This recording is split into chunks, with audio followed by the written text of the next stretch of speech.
cracking with it, my your boy Eat That 445 coming at y'all, Mark mother with another video. That was YouTuber Bryant Moreland, aka EDP445. Moreland had a very different tone when he was accused of sexual misconduct by online predator catchers. What's up, man? What's up? No fist? Okay. No fist bump? I don't fist bump people like you, man, to be honest. We have you talking to Sophie, correct? Yes or no? Right. Okay. Sophie is how old? Before, and again, I have it right here. I know the answer, but I just need you to tell me the answer. How old is she? 13. 13, okay. Right. And before we get into the messages, there was sexual content involved, yes or no? Right. And you sent correct. Okay. All right, well, he's heading home now, so, you know. Hey, Cece. You're gonna get help, right? Hey, Cece Unit. Yes, you know, hey, bro. just send the cop No, over back here. up. Send the cop over here. Right? So who better to break this down than the most well-known predator catcher of them all, Mr. Chris Hansen. Chris, it's an honor and a pleasure. Thanks for coming on Law&Crime After Hours. Sam, thanks for having me. I appreciate it. How you doing? Happy New Year. I'm doing well. Happy New Year to you too, Chris. So what's going on here? You have a YouTuber, a public figure. He's got 2.2 million subscribers. He's pulling in millions of views. How does he get caught up in something like this, Chris? Well, we see this every once in a while on YouTube. It's vastly unregulated, and these guys have this enormous platform where they reach a lot of people. And if you're so designed to engage in predator-like activity, you can use that platform and that notoriety to reach out to potential targets. And that's certainly what appears to have been happening here with Bryant Moreland and EDP445. He was engaging in inappropriate conversations, according to many people, with minors. And ultimately, this got back to a couple of other content creators, Master at Work and Cold Raven, who are also in that sports, football mania realm. And they'd had enough. What they saw, what they heard, sickened them, this behavior. So they turned it over to a fellow named Alex Rosen, who you saw, who confronted EDP445 and outed him after what was allegedly a conversation between Moreland and a 13-year-old. And they had the transcripts. And so at this point, we get onto the story and we interview Alex and we tried to interview EDP445. He first said he'd do it if we paid him, which we don't do. And then he declined the interview altogether. And I wish I would have had him there because I think I could have pinned him down. Now, he came up with all kinds of excuses, as you know and saw. But at the end of the day, the evidence was pretty damning. And so finally, YouTube took action. They took him off the platform. He funded him. And he's faced some other consequences, although he has not been charged by law enforcement in this case. Do you know why he hasn't been charged yet? I do not. I know that there was an open investigation. They were looking at it. I can tell you, Sam, that generally speaking, in the law enforcement community, there is difficulty prosecuting some of these vigilante cases. And I'm not saying the work that Alex Rosen and Predator Poachers did was shoddy in any way. I'm not being critical of them, but they tend to do these cases and put them on their own social media platforms, and they get attention. And I think some of this is well-intentioned, that they're trying to out people who are trying to harm children.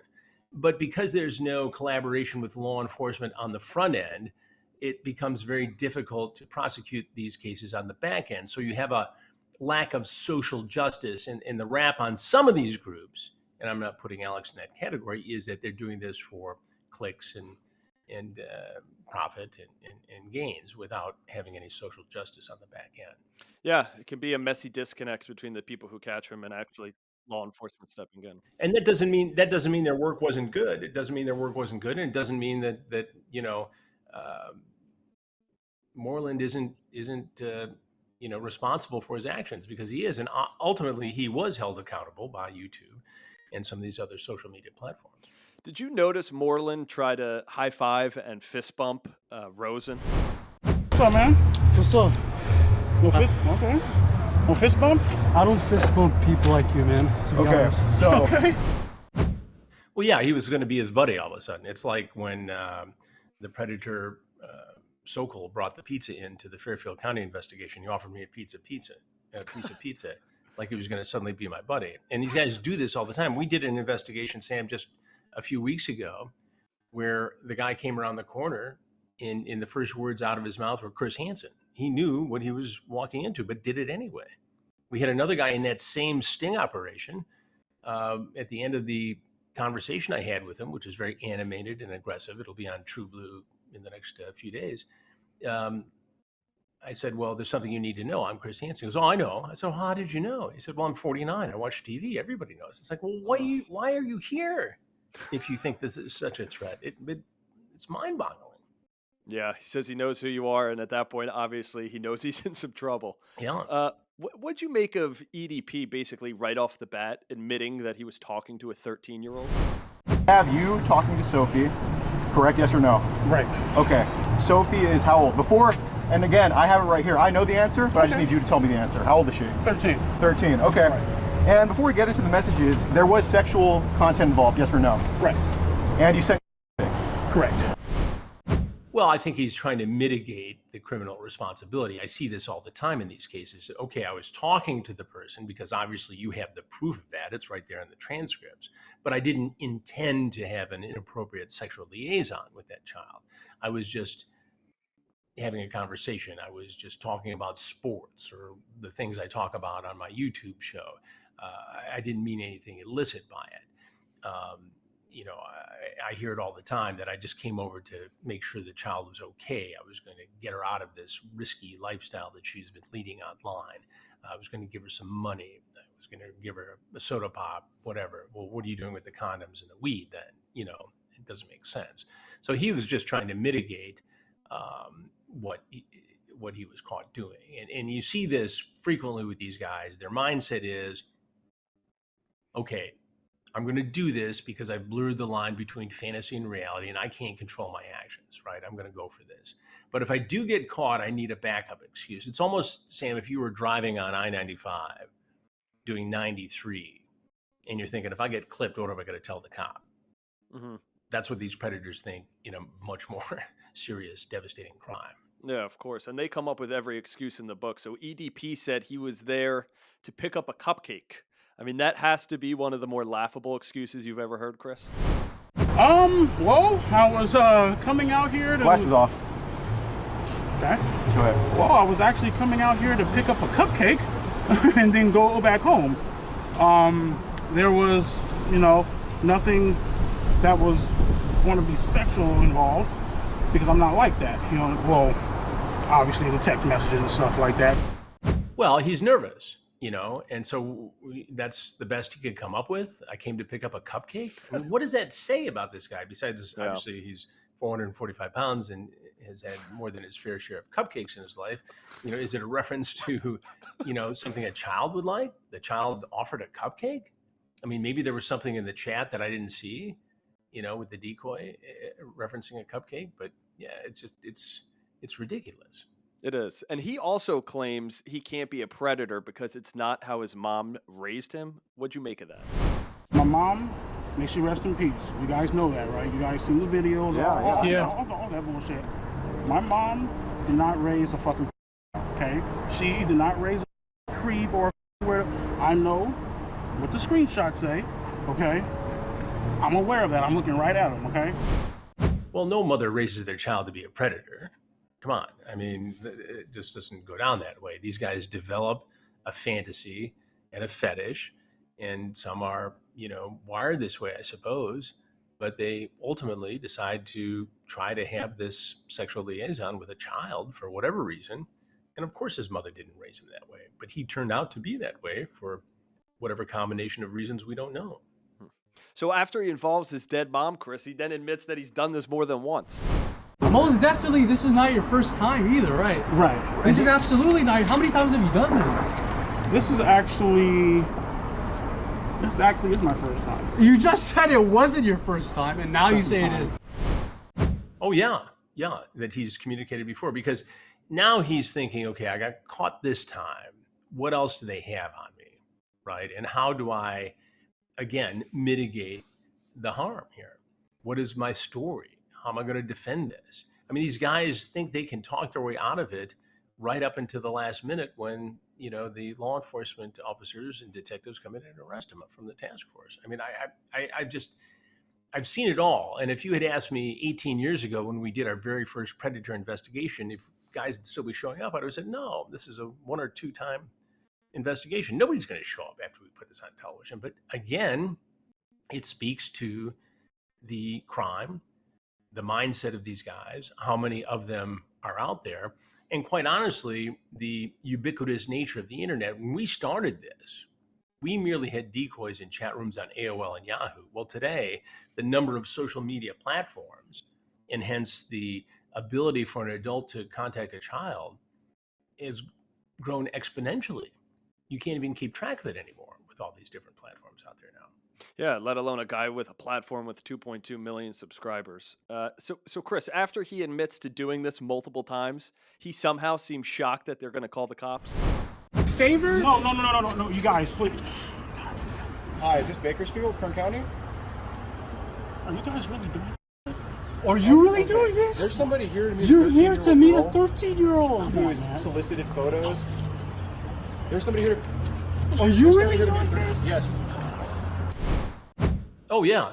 Like he's the victim. That's the other thing that these guys often do is they claim that they're the victim. You guys set me up. I wasn't going to do this. I get emails frequently from friends and relatives of alleged predators who I've caught saying, he told me all about it. He told me what was in the transcripts. Well, he didn't tell you everything that was in the transcripts, and he didn't tell you everything that was said on a recorded phone conversation between your guy and the decoy. In my cases, at least, there's a threshold and there are rules in place so that there isn't an entrapment issue. And that's why there is virtually 100% conviction rate here, because we collaborate with law enforcement to make sure that social justice is achieved. He thinks he's going to explain his way out of this to the cops because he's got this, online activist group who's caught him. Yeah. Speaking of the people who called him, Chris, like you mentioned this earlier, you thought they did a nice job and you weren't dinging them for anything that they did in getting EDP. But someone who's experienced as you are, you're viewed as the legend, the GOAT of predator catching. Overall, what's your opinion on YouTubers doing sting operations like this? Well, I think it presents a risk to justice. And I think some of the people doing this are maybe well-intentioned, but they don't have all the safeguards in place to prevent themselves from getting injured, to injure the person they're going after without having any sort of, due process, and to harm somebody's reputation. It's easy, Sam, to go out there and set up a sting and jump out of the bushes for 10 seconds of dramatic video. Anybody can do that. Not anybody, but a lot of people can do that. The difficult part is structuring this so that, one, you find people who are actually predisposed to doing it, who have done it before, to actually find bad humans trying to harm children. We're not trying to trick people. These are people who would be doing this with or without our sting operations.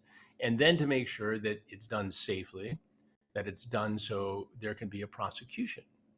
And that's what we do. And I don't think there's anybody else doing it quite like that. Yeah, I think a key word you use there is doing it safely. So, Chris, you actually have a report coming out about EDP. Do you want to talk about that? We do. It's going to be in a few days here. We've gone back and taken a look at what's happened to this case since we first reported on it several months ago. And, as I mentioned earlier, Sam, he was, demonetized, deplatformed, taken off of YouTube. He has, been held accountable in his personal life.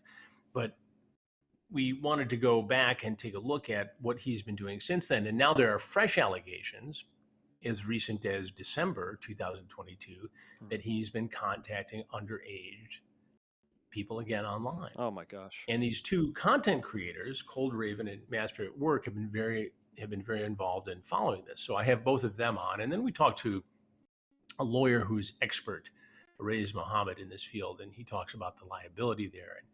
And what's going to happen now that, EDP445 has changed his name from Bryant Moreland. He's on TikTok now, where he's got about 700,000 followers there.